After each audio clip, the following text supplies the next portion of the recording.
ಎಲ್ಲ ಕನ್ನಡ ಮನಸ್ಸುಗಳಿಗೂ ನಮಸ್ಕಾರ. ಇದು ಕನ್ನಡ ಸಿರಿ ಯೂಟ್ಯೂಬ್ ಚಾನಲ್. ಸಬ್ಸ್ಕ್ರೈಬ್ ಮಾಡಿ, ಶೇರ್ ಮಾಡಿ, ಹಾಗೆ ಕಮೆಂಟ್ ಮಾಡಿ. ಕಳೆದ ಸಂಚಿಕೆಯಲ್ಲಿ ನಾವು ಪ್ರೊಫೆಸರ್ ಸಲ್ಮಾ ಬೇಗಂ ಅವರ ಕುರಿತಾದ ಮಾಹಿತಿಯನ್ನು ಪಡ್ಕೊಳ್ತಾ ಇದ್ವಿ. ಈ ಸಂಚಿಕೆಯಲ್ಲಿ ಮುಂದುವರಿಸ್ತಾ ಇದ್ವಿ. ಪ್ರೊಫೆಸರ್ ಸಲ್ಮಾ ಬೇಗಂ ಅವರು ಶಿಕ್ಷಣ ಕ್ಷೇತ್ರದಲ್ಲಿ ತಮ್ಮನ್ನು ಸಂಪೂರ್ಣವಾಗಿ ತೊಡಗಿಸಿಕೊಂಡಂಥವರು. ಅದಕ್ಕಾಗಿ ಸಂದಂಥ ಪ್ರಶಸ್ತಿ, ಗೌರವ, ಪುರಸ್ಕಾರಗಳು ಹಲವಾರು. ಅವೆಲ್ಲವನ್ನು ನೀವು ನೋಡ್ತಾ ಇದ್ದಿರಲ್ಲ. ಹೀಗೆ ಇವರು ಶಿಕ್ಷಣ ಅಂತಂದರೆ ಬರೀ ಬೋಧನೆಯಲ್ಲ, ಅದಕ್ಕೂ ಮಿಗಿಲಾದದ್ದು ಅಂತ ತಮ್ಮ ಸಾಧನೆಯ ಮುಖಾಂತರ ತಿಳಿಸಿದ್ದಾರೆ. ಬನ್ನಿ, ಅವರ ಸಾಧನೆಗಳು ಏನೇನು, ಅವರು ಯಾವ ಕ್ಷೇತ್ರದಲ್ಲಿ ತೊಡಗಿಸಿಕೊಂಡಿದ್ದಾರೆ ಅನ್ನೋಂಥ ವಿಚಾರನ ನಾನೀಗ ಹೇಳ್ತಾ ಹೋಗ್ತೀನಿ. ಸಂಚಿಕೆಯನ್ನು ಮುಂದುವರಿಸೋಣ. ಸ್ನೇಹಿತರೆಲ್ಲರಿಗೂ ಕೂಡ ಮತ್ತೆ ನಮಸ್ಕಾರ. ಕನ್ನಡ ಸಿರಿ ಯೂಟ್ಯೂಬ್ ಚಾನಲ್ಗೆ ಆತ್ಮೀಯವಾದಂತಹ ಸ್ವಾಗತ.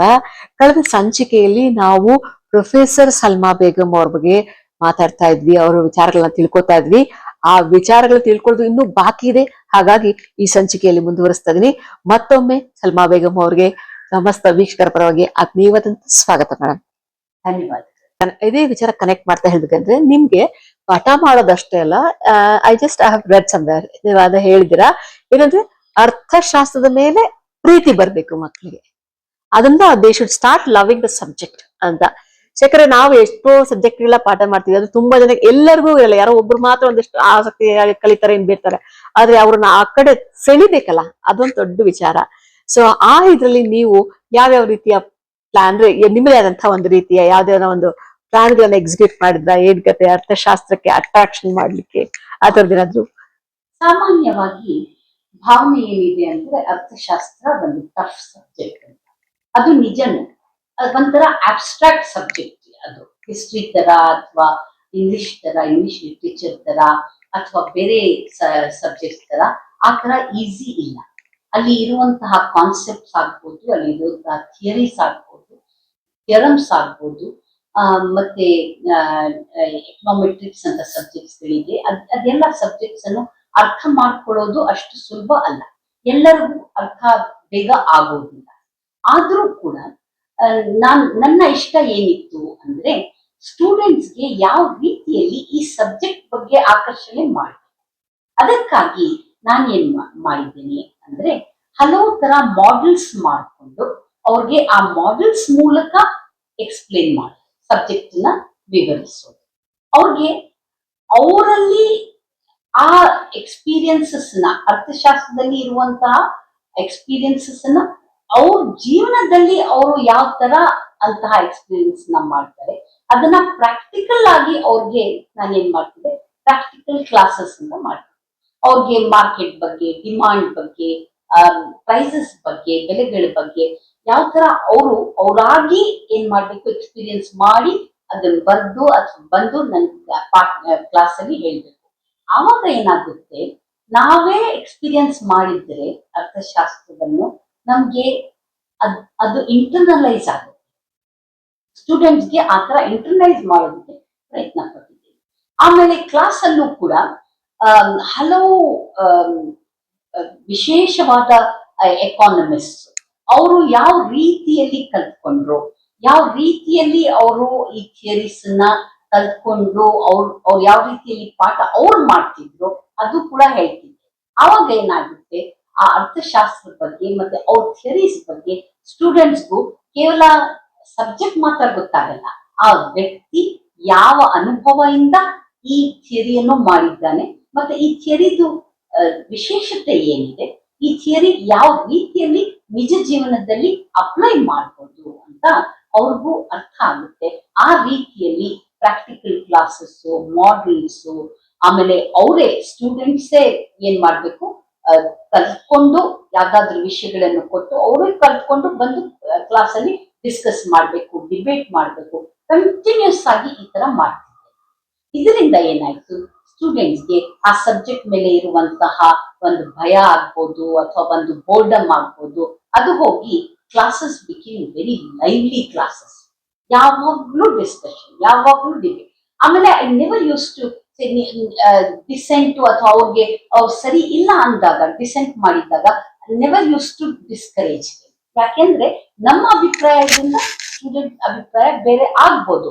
ಆ ವಿಭಿನ್ನ ಅಭಿಪ್ರಾಯವನ್ನು ನಾವು ಎನ್ಕರೇಜ್ ಮಾಡ್ಬೇಕು. ಆವಾಗ ಏನಾಗುತ್ತೆ, ಅವ್ರ ಕ್ರಿಯೇಟಿವಿಟಿ ಡೆವಲಪ್ ಆಗುತ್ತೆ, So I started developing the creative instincts in the class. So that means instead of lecture class ಅಂದ್ರೆ ಪ್ರತಿ ಸತಿ ನಾವೇ ಮಾತಾಡೋದ್ರ ಬದಲಾಗಿ ಅವ್ರನ್ನ ಮಾತಾಡೋ ಹಾಗೆ ಮಾಡಿದ್ದು ನಿಮಗೆ ಆಕ್ಟಿವ್ ಕ್ಲಾಸ್ ಆಗಿ ಕನ್ವರ್ಟ್ ಮಾಡ್ಕೊಂಡಿದ್ದು ನಿಮ್ಮ ಒಂದು ಚೇಂಜ್ ಅಂತ ಹೇಳ್ತೀರಾ. ಖಂಡಿತ ಹೌದು, ಯಾವುದೇ ಕ್ಲಾಸ್ ರೂಮ್ ಆಗ್ಲಿ ನಾವು ಮಾತಾಡ್ತಾ ಅವರನ್ನು ಇನ್ವಾಲ್ವ್ ಮಾಡ್ಕೊಂಡು ಇಂಟರಾಕ್ಷನ್ ಜಾಸ್ತಿ ಇದ್ರೆ ಆಗ ಕ್ಲಾಸಸ್ ಇಂಟ್ರೆಸ್ಟಿಂಗ್ ಆಗಿರುತ್ತೆ ಅನ್ನೋದು ಒಂದು ಇದೆ. ಥ್ಯಾಂಕ್ ಯು, ತುಂಬಾ ಒಳ್ಳೆ ಒಂದು ಮಾಹಿತಿ. ಬಹಳಷ್ಟು ಜನ ನೋಡ್ತಾ ಇರ್ತಾರೆ, ಅವ್ರಿಗೂ ಸ್ವಲ್ಪ ಅರ್ಥ ಆಗುತ್ತೆ. ಯಾಕಂದ್ರೆ ಒನ್ ಸೈಡ್ ಮೊನಾಟನಸ್ ಆಗಿ ಹೇಳೋದ್ರ ಬದಲಾಗಿ if they involve, so it can be more attractive class. Thank you madam. ಇದಾದ ನಂತರ ನಾನು ಇನ್ನೂ ಒಂದು ವಿಚಾರವನ್ನ ಕೇಳ್ಪಟ್ಟೆ, ನೀವು ಕೌನ್ಸಿಲಿಂಗ್ಗೆ ಟ್ರೈನಿಂಗ್ ತಗೊಂಡಿದ್ದೀರಾ ಅಂತ. ನಿಮಗೆ ಅದ್ರ ಬಗ್ಗೆ ಆಸಕ್ತಿ ಹೇಗೆ ಬಂತು ಕೌನ್ಸಿಲಿಂಗ್ ಮಾಡ್ಬೇಕು ಅಂತ? ಯಾವ ವಿಚಾರದಲ್ಲಿ ತಗೊಂಡ್ರಿ? ಅದ್ರೆ ಪರ್ಟಿಕ್ಯುಲರ್ ಆಗಿ ಯಾವ ಸಂದರ್ಭ ನಿಮ್ಗೆ ಸಹಾಯ ಮಾಡ್ತು ಅದಕ್ಕೆ? ತುಂಬಾ ಒಳ್ಳೆ ಕ್ವಶನ್. ನಾವು ಟೀಚರ್ಸ್ ಆದಾಗ ಕೇವಲ ಅರ್ಥಶಾಸ್ತ್ರ ಆಗ್ಲಿ ಅಥವಾ ಮ್ಯಾಥಮೆಟಿಕ್ಸ್ ಆಗ್ಲಿ ಅಥವಾ ಸೋಶಿಯಾಲಜಿ ಆಗ್ಲಿ ಅಥವಾ ಯಾವ್ದು ಸೈನ್ಸ್ ಸಬ್ಜೆಕ್ಟ್ ಆಗ್ಲಿ ಅದು ಮಾತ್ರ ಮಾಡಲ್ಲ. We are dealing with human beings first of all, and we are dealing with Young students.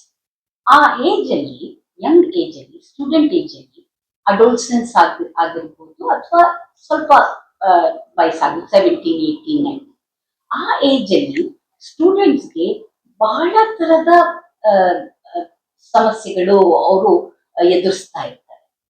ತುಂಬಾ ಅವ್ರಿಗೆ there will be lot of emotional disturbances, lot of relationship problems.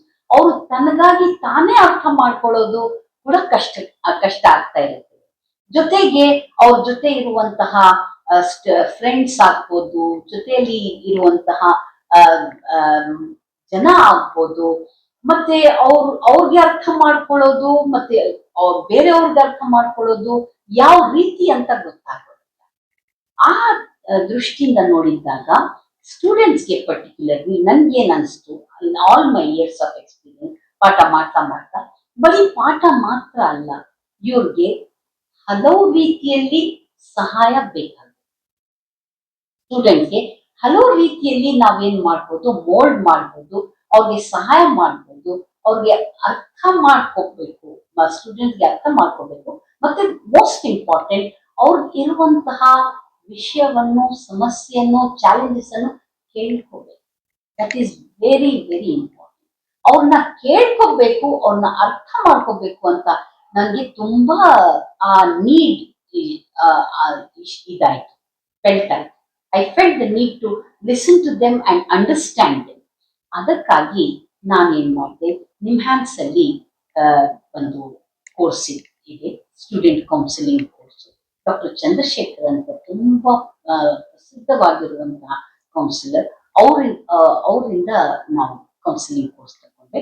ಜೊತೆಗೆ ಬ್ಯಾಂಗ್ಳೂರ್ ಯೂನಿವರ್ಸಿಟಿ ಡಾಕ್ಟರ್ ಇಂದ್ರಾ ಅಂತ ಇದ್ರು, ಇನ್ನು HOD ಇದ್ರು, ಅವರು ತುಂಬಾ ರೊಮೇಟ್ ಜಾನ್ ಅಂತ, ಅವರು ಕೂಡ ಒಂದು ಕೌನ್ಸಿಲಿಂಗ್ ಸೆಷನ್ ಕೋರ್ಸಸ್ ಮಾಡ್ತಾ ಇದ್ರು.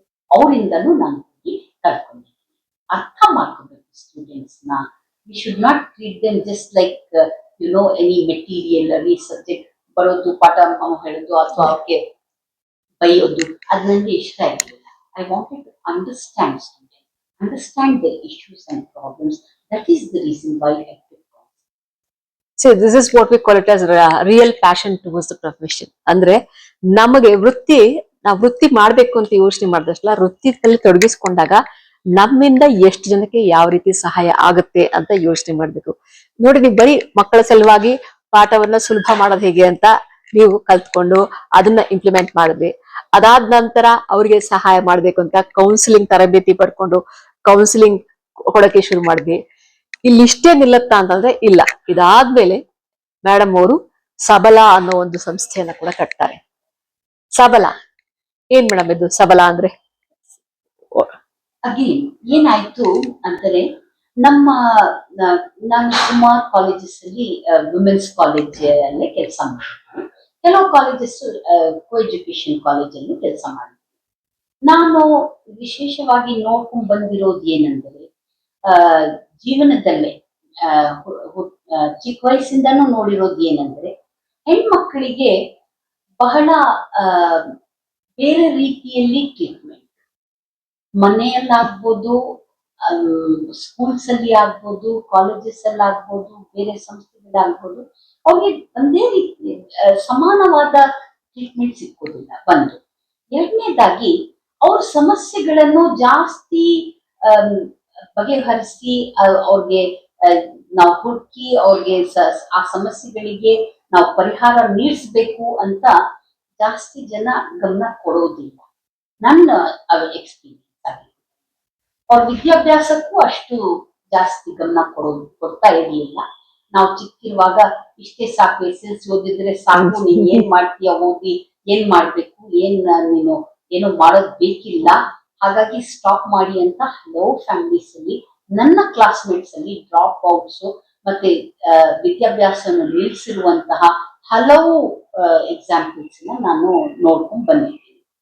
ಆಮೇಲೆ ಕಾಲೇಜಸ್ ಅಲ್ಲಿ ಬಂದಾಗ ಲೇಡಿ ಸ್ಟೂಡೆಂಟ್ಸ್ಗೆ ವಿಶೇಷವಾದ ಸಮಸ್ಯೆಗಳಿವೆ. ಆ ಸಮಸ್ಯೆಗಳನ್ನು ಅಡ್ರೆಸ್ ಮಾಡೋದು ಮತ್ತೆ ಮಹಿಳೆ ಟೀಚರ್ಸ್ಗಾಗ್ಲಿ, ನಮ್ಮ ಅಕ್ಕಪಕ್ಕ ಇರುವಂತಹ ಮಹಿಳೆಗಳಾಗಲಿ, ಅವ್ರ ಸಮಸ್ಯೆಗಳನ್ನು ಯಾವ ರೀತಿಯಲ್ಲಿ ನಾವು ನೋಡ್ಬೇಕು. ಮತ್ತೆ ಇನ್ನೊಂದು ನನಗೆ ಇದಾಯ್ತು, ಏನಂದ್ರೆ ಮಹಿಳೆ ಅಂದ್ರೆ ಅವರು ಅಬಲವರು ಇಲ್ಲ, ಅಲ್ಲ, ಅವರು ಓದ್ದೇ ಇರ್ಬೋದು ಅಥವಾ ಓದಿರ್ಬೋದು, ಅವ್ರ ಕೆಲಸವನ್ನು ಮಾಡ್ತಾ ಇರ್ಬೋದು ಅಥವಾ ಯಾವ್ದೇ ಅವ್ರ ಕೆಲಸವನ್ನು ಮಾಡ್ತಾ ಇರ್ಬೋದು, ಅವರಲ್ಲಿ ಇರುವಂತಹ ಶಕ್ತಿಯನ್ನು ಅವ್ರಿಗೆ ಗೊತ್ತಾಗ್ಬೇಕು, ಅವರು ಗುರ್ತಿಸಬೇಕು. ಮತ್ತೆ ಆ ಗುರ್ತಿಸಬೇಕಾದ್ರೆ ತಾನೇ ಸುಮಾರು ಫ್ಯಾಮಿಲೀಸ್ ಅಲ್ಲಾಗ್ಲಿ, ಸುಮಾರು ಸಂಸ್ಥೆಗಳಲ್ಲಿ ಅದು ಸಾಧ್ಯ ಆಗದೆ ಇರ್ಬೋದು. ಬಿಕಾಸ್ ಏನಂದ್ರೆ ನಮ್ದು ಪೇಟ್ರಿಯಾರ್ಕಲ್ ಸೆಟಪ್ ಹಾಗಾಗಿರೋದ್ರಿಂದ ಏನೇ ವಿಷಯಕ್ಕಾಗ್ಲಿ, ಏನೇ ತೀರ್ಮಾನ ತಗೋಬೇಕಾದ್ರಿ ನಾವು ಯಾವಾಗ್ಲೂ ನಮ್ಮ ತಂದೆಯವ್ರಿಗೆ, ನಮ್ಮ ಅಣ್ಣವ್ರಿಗೆ, ನಮ್ಮ ಅಕ್ಕಪಕ್ಕ ಇರುವಂತಹ ಗಂಡಸರಿಗೆ ಮಾತ್ರ ನಾವು ಜವಾಬ್ದಾರಿ ಕೊಡ್ತೀವಿ ಅಥವಾ ಅವರಿಂದನೇ ಸಲಹೆಗಳನ್ನು ತಗೊಳ್ತೀವಿ.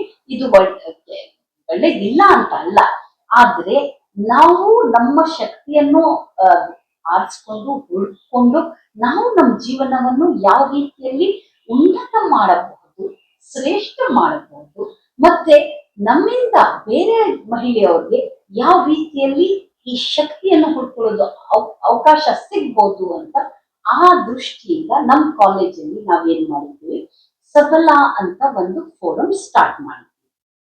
ಅದರಿಂದ ಏನಾಯ್ತು, ಸುಮಾರು ಮಕ್ಕಳಿಗೆ ಫಸ್ಟ್ ಏನಾಯ್ತು, ನಮ್ಮ ಕಾಲೇಜಲ್ಲಿ ಕನ್ಸ್ಟ್ರಕ್ಷನ್ ವರ್ಕರ್ಸ್ ಬಂದು ನಮ್ಮ ಕಾಲೇಜಲ್ಲಿ ಹೊಸ ಬಿಲ್ಡಿಂಗ್ಸ್ ಇದು ನಿರ್ಮಾಣ ಮಾಡ್ತಿದ್ರು.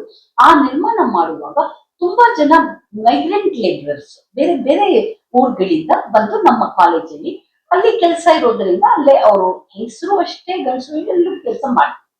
ನಮ್ಗೆಲ್ಲ ಗೊತ್ತಲ್ಲ, ಅವ್ರು ಬಂದ್ರೆ ಏನೋ ಒಂದು ಹಟ್ ತರ, ಒಂದು ಟೆಂಟ್ ತರ ಹಾಕೊಂಡು ಅಲ್ಲೇ ಜೀವನ ಮಾಡ್ತಾ ಇರ್ತಾರೆ. ಅಲ್ಲಿ ಸುಮಾರು ಹೆಣ್ಮಕ್ಳು ಪ್ರೆಗ್ನೆಂಟ್ ಆಗಿದೆ, ಎಕ್ಸ್ಪೆಕ್ಟೆಂಟ್ ಮದರ್ಸ್ ಆಗಿದೆ. ಎಕ್ಸ್ಪೆಕ್ಟೆಂಟ್ ಮದರ್ಸ್ ಆದ್ರೂ ಕೂಡ ನಾನು ನೋಡಿದ್ದೀನಿ, ಇಲ್ಲಿ ಒಂದ್ ಲೋಟೆ ಅಲ್ಲಿ ಒಂದ್ ಲೋಟೆ ನೀರು ಎತ್ಕೊಂಡು ಹೋಗ್ಬೇಕು, ಬೆಳಿಗ್ಗೆ ಮನೆ ಕೆಲಸ ಮಾಡ್ಬೇಕು, ಅಡುಗೆ ಮಾಡ್ಬೇಕು, ಎಲ್ಲ ಮಾಡಿ ತಿರ್ಗಾ ಆ ಗಾರೆ ಕೆಲಸಕ್ಕೆ ಬರ್ಬೇಕು. ಗಂಡಸರು ಅದೆಲ್ಲ ಕೆಲಸದಲ್ಲಿ ಸಪೋರ್ಟ್ ಮಾಡ್ತಾ ಇರಲಿಲ್ಲ. ಜೊತೆಗೆ ಹೆಣ್ಮಕ್ಳು ಅಲ್ಲಿ ಸ್ಕೂಲ್ಗೆ ಹೋಗ್ತಾ ಇರಲಿಲ್ಲ, ಮೈಗ್ರೆಂಟ್ ವರ್ಕರ್ಸ್ ಅವ್ರಿಗೆ ಸ್ಕೂಲ್ ಸಿಗ್ತಾ ಇರಲಿಲ್ಲ. ಹಾಗಾಗಿರೋದ್ರಿಂದ ನಾವೇನ್ ಮಾಡಿದ್ವಿ, ಸಬಲ ಅಂತ ಒಂದು ಫೋರಂ ಸ್ಟಾರ್ಟ್ ಮಾಡಿ ಆ ಹೆಣ್ಮಕ್ಳಿಗೆ ಯಾವ ರೀತಿಯಲ್ಲಿ ನಾವು ಸವಲತ್ತುಗಳನ್ನು ಕೊಡಬೇಕು, ಯಾವ ರೀತಿಯಲ್ಲಿ ಅವ್ರ ನ್ಯೂಟ್ರಿಷನ್ ಅನ್ನ ನಾವು ನೋಡ್ಕೋಬೇಕು. Because most of them expectant mothers. ಹಾಗಾಗಿ ಅಲ್ಲೇ ಇದ್ರಲ್ಲೇ ನೀರಿನ ವ್ಯವಸ್ಥೆ ಮಾಡೋದಾಗ್ಲಿ, ಅವ್ರಿಗೆ ಮುಖ್ಯವಾಗಿ ರೆಸ್ಟ್ ರೂಮ್ ಫೆಸಿಲಿಟೀಸ್ ಇರೋದೇ ಇಲ್ಲ, ಆ ರೆಸ್ಟ್ ರೂಮ್ ಫೆಸಿಲಿಟೀಸ್ ಮಾಡೋದಾಗ್ಲಿ. ಮತ್ತೆ ನಮ್ಮ ಸ್ಟಾಫ್ ಅಲ್ಲಿ ತುಂಬಾ ಜನ ಡಾಕ್ಟರ್ಸ್ ಇದ್ರು, ಅಂದ್ರೆ ಅವರ ಹಸ್ಬೆಂಡ್ಸ್ ಡಾಕ್ಟರ್ಸ್ ಇದ್ರು, ಹಾಸ್ಪಿಟಲ್ ಅಲ್ಲಿ ಡಾಕ್ಟರ್ಸ್ ಇದ್ರು. ಅವ್ರ ಸಹಾಯ ತಕೊಂಡು ಅವ್ರದ್ದು ಐರನ್ ಟ್ಯಾಬ್ಲೆಟ್ಸ್ ಆಗ್ಬೋದು, ನಮ್ಮಲ್ಲಿ ಆಡ್ಸ್ಕೊಂಡು ದುಡ್ಡನ್ನ ಜೋಡಿಸ್ಕೊಂಡು ಹಾರ್ಲಿಕ್ಸ್ ಆಗ್ಬೋದು, ಅಥವಾ ಅವ್ರಿಗೆ ಬೇಕಾಗಿರುವಂತಹ ಆ ಸಮಯದಲ್ಲಿ ಬೇಕಾಗಿರುವ nutritious food, medical testing also Okay, we okay. started doing for those people. So everything ಅಂದ್ರೆ ಇವೆಲ್ಲವನ್ನ ನೀವೇ ನಿಮ್ಮ ಸ್ವಂತ ಖರ್ಚುಗಳನ್ನ ಹಾಕೊಂಡು ಎಲ್ಲರೂ ಸೇರಿ ಮಾಡಿ ಅಂತದ್ದು. ನಮ್ಮ ಕಾಲೇಜಿಂದ ಕಾಲೇಜ್ ಫಂಡ್ ಮಾಡ್ತಾ ಇತ್ತು. fund. Okay okay fine. ಅದೇ ಒಂದ್ ಒಳ್ಳೆ ಕಾಸ್ ಅಲ್ವಾ, ಯಾಕಂದ್ರೆ ಯಾರು ಸುಮ್ನೆ ಬಂದು ಪಾಠ ಮಾಡಿ ಹೋಗೋಣ ಅನ್ನೋವಾಗ ಈ ರೀತಿ ಯೋಚನೆ ಮಾಡಿದ್ರೆ ಸಮಾಜಮುಖಿ ಆಗಿ ಯೋಚನೆ ಮಾಡೋದು ಕೂಡ ತುಂಬಾ ಮುಖ್ಯ. ಬಹಳ ಒಳ್ಳೆ ಒಂದು ಇದನ್ನೇ ಹಂಚ್ಕೊಂಡ್ರಿ. ಯಾಕಂದ್ರೆ ರಸ್ತೆ ಬದಿ ಇರೋರ್ ಬಗ್ಗೆ ಯಾರು ಯೋಚನೆ ಮಾಡೋದೇ ಇಲ್ಲ. ನಾವ್ ಹೆಣ್ಮಕ್ಳು ಅಂತೀವಿ, ಹೆಣ್ಮಕ್ಳು ನಾವ್ ಇಷ್ಟೊಂದು ವ್ಯವಸ್ಥೆ ಇದ್ದೇ ಕಷ್ಟ, ಇನ್ನು ಅವ್ರ ಪಾಪ ಎಲ್ಲಾ ಮಾಡಿ ಯಾವ್ದೇ ವ್ಯವಸ್ಥೆ ಇಲ್ಲದೆ ಇರ್ತಾರಲ್ಲ. ಬಹಳ ಒಳ್ಳೆ ಕಾರ್ಯ. ಸೊ ನಿಮಗೆ ಇದಕ್ಕೆ ರೆಸ್ಪಾನ್ಸ್ ಹೇಗ್ ಸಿಕ್ತು? ಅಂದ್ರೆ ನೀವು ಶುರು ಮಾಡಿದೀರಾ, ಸೊ ಹೇಗೆ response, how they reacted, that means ಅವ್ರು ತುಂಬಾ ಖುಷಿ ಆದ್ರ, ಅಥವಾ ಅವ್ರು ಏನಾದ್ರು ನಿಮ್ಗೆ ಯಾವ ರೀತಿ ಕೃತಜ್ಞತೆಯನ್ನ ಸಲ್ಲಿಸಿದ ಸಂದರ್ಭಗಳಿದೆಯಾ? ನಾವೇ ಅವ್ರಿಗೆ ಕರೆದು ಏನ್ ಮಾಡ್ತಿದ್ವಿ, ನಾವು ಒಂಥರ ವುಮೆನ್ಹುಡ್ ನ ಸೆಲಿಬ್ರೇಟ್ ಮಾಡೋ ತರ ಅವರು ಎಕ್ಸ್ಪೆಕ್ಟಿಂಗ್ ಆಗಿರೋದು ತುಂಬಾ ಸಂತೋಷದ ವಿಷಯ ಅಂತ ಅವ್ರಿಗೆ ಕರೆದು ಒಂದ್ ಚಿಕ್ಕ ಫಂಕ್ಷನ್ ಮಾಡಿ ಇದೆಲ್ಲ ಕಿಟ್ಸ್ ಕೊಡ್ತಾ ಇದ್ವಿ.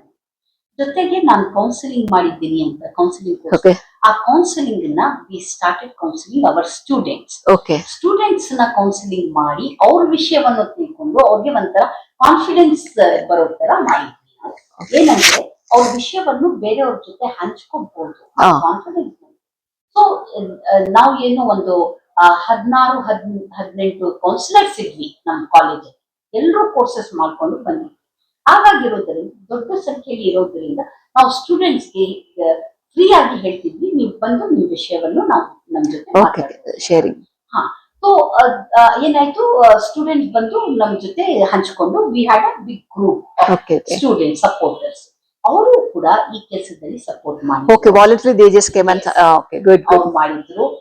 ಮಕ್ಕಳಿಗೆ ಪಾಠ ಮಾಡೋದಕ್ಕೆ ಒಂದು ಸಣ್ಣ ಅಲ್ಲೇ ಹಾಸ್ಟೆಲ್ ಸ್ಟೂಡೆಂಟ್ಸ್ ಸಾಯಂಕಾಲ ಅವ್ರ ಮಕ್ಕಳಿಗೆ ಪಾಠ ಹೇಳ್ಕೊಡೋದಕ್ಕೆ ಶುರು ಮಾಡಿದ್ರು. ಈ ಎಲ್ಲ ಮಾಡೋದ್ರಿಂದ ಆ ವರ್ಕರ್ಸ್ಗೆ ತುಂಬಾ ಒಂಥರ ಸಂತೋಷ ಆಯ್ತು. ಅವ್ರು ಹೇಳ್ತಿದ್ರು, ಬೇರೆ ಯಾವ ಕಡೆನೂ ನಮ್ಗೆ ಈ ತರ ಸಿಕ್ಕಿಲ್ಲ ಮೇಡಮ್, ನೀವು ಈ ತರ ಮಾಡ್ಕೊಟ್ಟಿದ್ದೀರಾ, ನಮ್ಗೆ ಫೆಸಿಲಿಟೀಸ್ ಮಾಡ್ಕೊಟ್ಟಿದ್ದೀರಾ, ತುಂಬಾ ಸಂತೋಷ ಆಯ್ತು, ತುಂಬಾ ನಿಮ್ಮ ಕೃತಜ್ಞತೆಗಳು ಅಂತ. ನಮ್ಗೆ ಅವರು ಕೃತಜ್ಞತೆಗಳು ಆಗಿರ್ಬೋದು ಅಂತ ಬೇಕಿರ್ಲಿಲ್ಲ, ಆದ್ರೆ ನಾವು ಮಾಡೋದ್ ಕೆಲ್ಸ ನಾವು ಮಾಡ್ಬೇಕು ಅಂತ ಆ ದೃಷ್ಟಿಯಿಂದಲೇ ನಾವು ಮಾಡಿರೋದು. ಅವ್ರಿಗೆ ಇದಾಗ್ಬೇಕು ಫೆಸಿಲಿಟಿ. ಖಂಡಿತ. ಯಾಕಂದ್ರೆ ನೀವು ಮಾಡಿರೋದು ಉದ್ದೇಶ ಒಳ್ಳೇದಾಗ್ಲಿ ಅಂತ. ಸೊ ಒಳ್ಳೇದಾದ್ಮೇಲೆ ಖಂಡಿತ ಸಂತೋಷವಾದಾಗ ಜನ ಹರಸ್ತಾರೆ. ಅವರ ಹಾರೈಕೆ, ಅವರ ಮತ್ತೆ ಹರಸುವಿಕೆ ಇದೆಯಲ್ಲ, ಅದು ನಮಗೆ ಇನ್ನೊಂದಷ್ಟು ಶಕ್ತಿ ಕೊಡುತ್ತೆ, ಇನ್ನೊಂದಷ್ಟು ಕೆಲಸಗಳನ್ನ ಮಾಡಿಸುತ್ತೆ ಅಂತ ಹೇಳ್ಬೋದು. ಇಂಥ ಸಮಾಜಮುಖಿ ಕಾರ್ಯಗಳು ಮಾಡ್ಬೇಕಂದ್ರೆ ದೊಡ್ಡ ಮನಸ್ಸಿರ್ಬೇಕು, ಅದಕ್ಕೆ ಸಾಕಷ್ಟು ಸಮಯ ಬೇಕು. ಸಮಯನೂ ಬೇಕು, ನಮ್ಮ ಪರ್ಸನಲ್ ಟೈಮ್ ಕೊಟ್ಟು ಮಾಡ್ತಿಲ್ಲ. ಸೊ ಆ ರೀತಿಯಾದಂತ ಕೆಲಸಗಳನ್ನ ಮಾಡಿದೀರಾ. ನಿಮ್ಮಿಂದ ಸ್ಫೂರ್ತಿಯಾಗಿ ಮತ್ತಷ್ಟು ಜನ ಈ ರೀತಿ ಕೆಲಸಗಳಲ್ಲಿ ತೊಡಗಿಸ್ಕೊಳ್ಳಿರೋದು ನನ್ನ ಆಸೆ. ಹಾಗೇನೆ ನಿಮ್ಮ ಇಷ್ಟೊಂದು ವಿಚಾರಗಳನ್ನ ತಿಳ್ಕೊಂಡ್ರಿ, ಇನ್ನಷ್ಟು ಸಾಕಷ್ಟು ವಿಚಾರಗಳು ಕೂಡ ಇದೆ. ಆದ್ರೆ ಇದಕ್ಕೆ ಸಾಕಷ್ಟು ಗೌರವಗಳು ಕೂಡ ಸಂದಿದೆ. ಮೇಡಮ್ಗೆ ಸುಮಾರು ಅವಾರ್ಡ್ಸ್ ಬಂದಿದೆ. ಸೊ ಅದರಲ್ಲಿ ಬಹಳ ಪ್ರಮುಖವಾದಂಥದ್ದು ಇದು global economic progress and research association Delhi, ಇಲ್ಲಿಂದ ಕೊಟ್ಟಂತಹ ಒಂದು ಅವಾರ್ಡ್ ಇರ್ಬೋದು.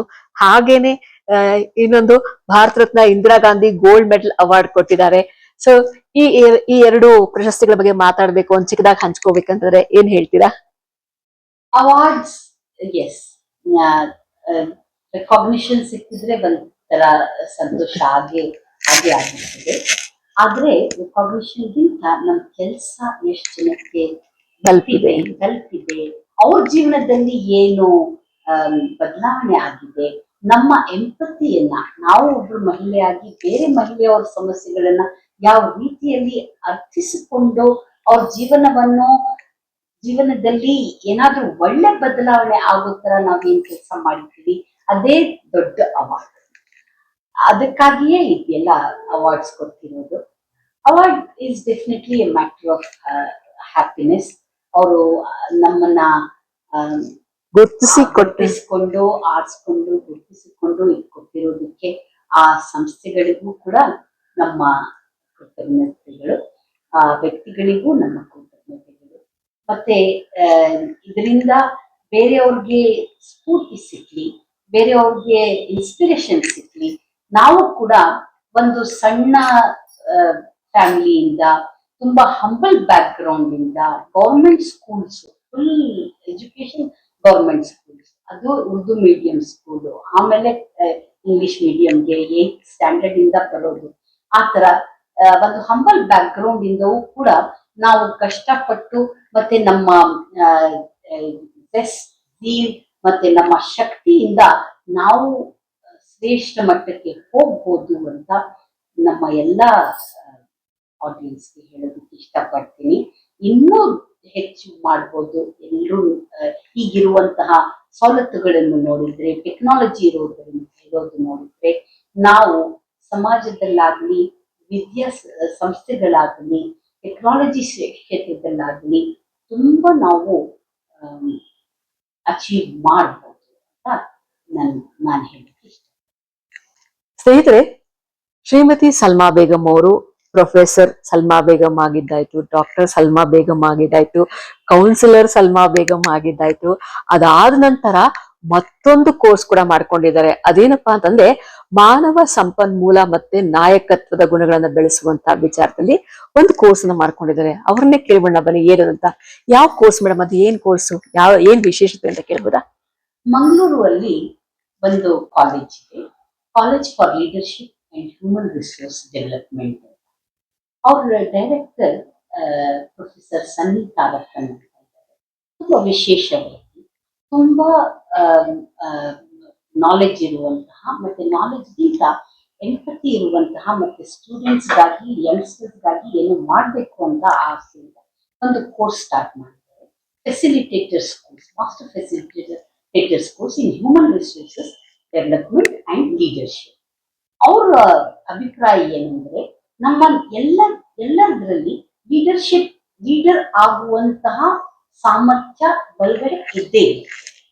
ಅದನ್ನ ಹೇಗೆ ಬೆಳೆಸ್ಕೊಳ್ಳೋದು, ಮತ್ತೆ ಹ್ಯೂಮನ್ ರಿಸೋರ್ಸಸ್ ಏನು ನಮ್ಮಲ್ಲಿ ಇರುವಂತಹ ಮಾನವ ಶಕ್ತಿಯನ್ನು ಯಾವ ರೀತಿಯಲ್ಲಿ ಆರಿಸ್ಕೊಂಡು ಗುರುತಿಸ್ಕೊಂಡು, ಮತ್ತೆ ಆ ಶಕ್ತಿಯನ್ನು ಯಾವ್ಯಾವ ರೀತಿಯಲ್ಲಿ ನಾವು ಉಪಯೋಗಿಸಿ ಲೀಡರ್ಶಿಪ್ ಅನ್ನ ಬೆಳೆಸ್ಕೋಬಹುದು ಅಂತ ಆ ಕೋರ್ಸ್ ಅನ್ನು ಶುರು ಮಾಡಿದ್ದೆ. ಆವಾಗ ನಾವು ಕೂಡ ಆ ಕೋರ್ಸ್ ಅನ್ನು ಮಾಡ್ಕೊಂಡಿದ್ವಿ. ಆ ಕೋರ್ಸ್ ಇಂದ ತುಂಬಾ ಬೆನಿಫಿಟ್ ಆಗುತ್ತೆ. ಯಾಕೆ ಬೆನಿಫಿಟ್ ಆಗುತ್ತೆ ಅಂದ್ರೆ, ನಮ್ಮ ಮಕ್ಕಳಿಗೆ, ಸ್ಟೂಡೆಂಟ್ಸ್ಗೆ, ಸುಮಾರು ಮಕ್ಕಳಿಗೆ ಏನಿರುತ್ತೆ, ತುಂಬಾ ಸಂಕೋಚಗಳಿರುತ್ತೆ.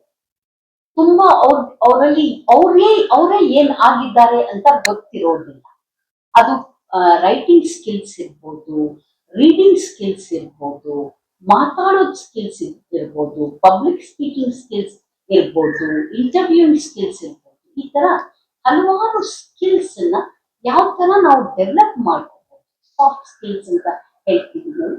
ಆ ಸ್ಕಿಲ್ಸ್ ಅನ್ನ ಯಾವ ತರ ಡೆವಲಪ್ ಮಾಡಿ ನಾವು ಕೂಡ ಲೀಡರ್ಸ್ ಆಗ್ಬೋದು ಅಂತ ನಮ್ಗೆ ಆ ಕೋರ್ಸ್ ಹೇಳ್ಕೊಡ್ತೀವಿ. ಆ ಕೋರ್ಸ್ ಆಗಿದ್ದ ನಂತರ ನಾವು ಕೂಡ ಹಲವು ಕಾಲೇಜುಗಳಲ್ಲಿ, ಬರೀ ಕರ್ನಾಟಕ ಅಲ್ಲಿ ಮಾತ್ರ ಅಲ್ಲ, ಆಲ್ ಇಂಡಿಯಾ ನಾವು ಕಾಲೇಜಸ್ ಅಲ್ಲಿ ಹೋಗಿ ಈ ಕಾರ್ಯಕ್ರಮವನ್ನು ಮಾಡಿ ಮಕ್ಕಳಿಗೆ ಸ್ವಾವಲಂಬಿ ಆಗಿ, ಮತ್ತೆ self confidence, self esteem, self discovery ಮೂಡಿದೆ. Self confidence, self discovery and self esteem ಅನ್ನ ಯಾವ ತರ ಬೆಳೆಸ್ಕೋಬಹುದು ಅಂತ ಈ ಮಾಡ್ಯೂಲ್ಸ್ ಮೂಲಕ ನಾವು ಟ್ರೈನಿಂಗ್ ಕೊಟ್ಟು ಸಾವಿರಾರು ಸ್ಟೂಡೆಂಟ್ಸ್ಗೆ ಇದರಿಂದ ತುಂಬಾ ಅನುಕೂಲ ಆಯಿತು, ತುಂಬಾ ಅವ್ರಿಗೆ ಹೆಲ್ಪ್ ಆಯಿತು. ಅವರು ಕೂಡ ಈ ಸಂಕೋಚಗಳನ್ನು ಬಿಟ್ಟು ಬರೆಯೋದಾಗ್ಲಿ, ಮಾತಾಡೋದಾಗ್ಲಿ, ಪಬ್ಲಿಕ್ ಸ್ಪೀಕಿಂಗ್ ಆಗ್ಲಿ, ಅಥವಾ ಬೇರೆ ರೀತಿಯಲ್ಲಿ ಅವ್ರು ಯಾವ ತರ ಮುಂದೆ ಬರ್ಬೋದು, ಲೀಡರ್ಶಿಪ್ ತಕೊಂಡು ಯಾವ ತರ ಅವರು ಮುಂದೆ ಬರ್ಬೋದು ಅಂತ ಈ ಕೋರ್ಸಸ್ ಮೂಲಕ ಹಲವಾರು ಸ್ಟೂಡೆಂಟ್ಸ್ಗೆ ಟ್ರೈನಿಂಗ್ ಕೊಡ್ತೀವಿ. ಬಹಳ ಒಳ್ಳೆ ವಿಚಾರಗಳು ನೋಡಿದ್ರಲ್ಲ ಸ್ನೇಹಿತರೆ. ಅಂದ್ರೆ ಶಿಕ್ಷಣ ಕ್ಷೇತ್ರಕ್ಕೆ ಇವ್ರು ಬಂದಿದ್ದು, ಹಾಗೆ ಅನಂತರ ಶಿಕ್ಷಣ ಕ್ಷೇತ್ರದಲ್ಲಿ ಇದ್ದುಕೊಂಡು ತಮ್ಮನ್ನು ತಾವು ಬೇರೆ ರೀತಿಯಲ್ಲಿ ಅದೇ ಕ್ಷೇತ್ರಕ್ಕೆ ಸಂಬಂಧಪಟ್ಟ ಹಾಗೆ ಹೇಗೆ ಬೇರೆ ಬೇರೆ ರೀತಿಯಲ್ಲಿ ತೊಡಗಿಸ್ಕೊಂಡ್ರು, ಅದ್ರಲ್ಲಿ ಹೇಗೆ ಅವರು ಒಂದು ಸಾಧನೆಯನ್ನ ಮಾಡಿದ್ದಾರೆ ಅಂತ ತಿಳ್ಕೊಂಡ್ರಲ್ಲ. ಎಷ್ಟು ವಿಚಾರಗಳು ನೋಡಿ, ಮನಸ್ಸು ಮಾಡಿದರೆ ವಿಚಾರಗಳು ಹೀಗೆ ಹುಟ್ಟುತ್ತೆ ಅಂತದ್ದು. ನಾವು ಕೆಲಸ ಮಾಡಿದ ಜೊತೆಗೆ ನಾವು ಕೆಲಸ ಮಾಡದಷ್ಟಿಲ್ಲದೆ ಬೇರೆಯವ್ರಿಗೂ ಕೂಡ ಬೇರೆ ರೀತಿಯಾಗಿ ಆಧಾರ ಹೇಗಾಗ್ಬೋದು ಅಂತ, ಅಥವಾ ಮಕ್ಕಳಲ್ಲಿ ಆಸಕ್ತಿ ತುಂಬೋದು ಹೇಗೆ, ಹಾಗೇನೆ ಹೇಗೆ ನಾಯಕತ್ವ ಗುಣಗಳನ್ನ ಮಕ್ಕಳಲ್ಲಿ ಬೆಳೆಸ್ಬೋದು, ಇವೆಲ್ಲವನ್ನು ಹೇಳೋದಂದ್ರೆ ಈ ಶಿಕ್ಷಣಕ್ಕೆ ಸಂಬಂಧಪಟ್ಟಿದ್ದೇ ಇವೆಲ್ಲ. ಅವೆಲ್ಲದಲ್ಲೂ ಕೂಡ ಸಂಪೂರ್ಣವಾಗಿ ತೊಡಗಿಸ್ಕೊಂಡು ಸಂಪೂರ್ಣವಾಗಿ ತಮ್ಮನ್ನು ತಾವು ಅಪ್ಪಿಸ್ಕೊಂಡಿರುವಂತ ವ್ಯಕ್ತಿ ಅಂತಂದ್ರೆ ಶ್ರೀಮತಿ ಸಲ್ಮಾ ಬೇಗಂ ಅವರು. ಇಷ್ಟು ಹೊತ್ತು ನಮ್ಮೊಟ್ಟಿಗೆ ಇಷ್ಟು ಮಾತಾಡಿದ್ರು, ಇಷ್ಟೊಂದು ವಿಚಾರಗಳನ್ನ ಹಂಚ್ಕೊಟ್ರು. ಇನ್ನೂ ಸಾಕಷ್ಟು ವಿಚಾರಗಳಿದೆ, ಬೇರೆ ಬೇರೆ ವಿಚಾರಗಳಿಗೆ ಮಾತಾಡೋದು ಇನ್ನೂ ಬಾಕಿ ಇದೆ. ಅದನ್ನ ಮುಂದಿನ ಸಂಚಿಕೆಗಳಲ್ಲಿ ನಾವು ಬೇರೆ ಬೇರೆ ವಿಷಯಗಳನ್ನ ತಗೊಂಡು ಮಾತಾಡ್ತೀವಿ ಅಂತ ಹೇಳ್ತಾ, ಇಲ್ಲಿವರೆಗೂ ನಮ್ಮೊಟ್ಟಿಗಿದ್ದು ಸಾಕಷ್ಟು ವಿಚಾರಗಳನ್ನ ಹಂಚ್ಕೊಂಡಂತ ಪ್ರೊಫೆಸರ್ ಸಲ್ಮಾ ಬೇಗಂ ಅವ್ರಿಗೆ ನಮ್ಮ ಎಲ್ಲ ಕನ್ನಡ ಸಿರಿ ವೀಕ್ಷಕರ ಪರವಾಗಿ ಹೃತ್ಪೂರ್ವಕವಾದಂತಹ ಧನ್ಯವಾದಗಳು ಮೇಡಮ್. ಧನ್ಯವಾದ ಶ್ರೀ. ಮತ್ತೆ ನಿಮ್ಮ ಎಲ್ಲ ಸ್ನೇಹಿತರಿಗೆ ನನಗೆ ಈ ಅವಕಾಶ ಕೊಟ್ಟಿರೋದಕ್ಕೆ ತುಂಬಾ ತುಂಬಾ ಕೃತಜ್ಞನಾಗಿದ್ದೀನಿ. Thank you very much. ತುಂಬಾ ಸಂತೋಷ ಈ ತರ ಮಾತಾಡಿ.